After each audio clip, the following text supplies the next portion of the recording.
As part of its mission to make education accessible to all, EduFM, under the stewardship of the Ministry of Education, continues to champion inclusive learning opportunities for migrant students.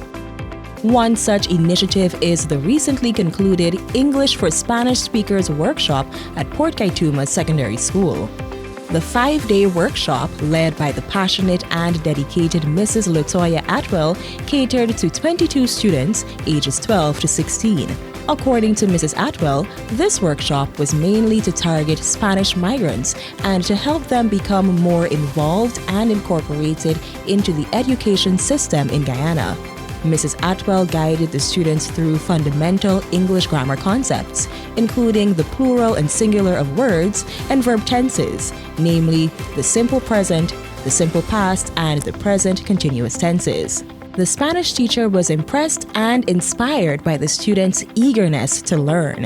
Amazingly, they were quite optimistic. They were all eager to learn. I was quite amazed.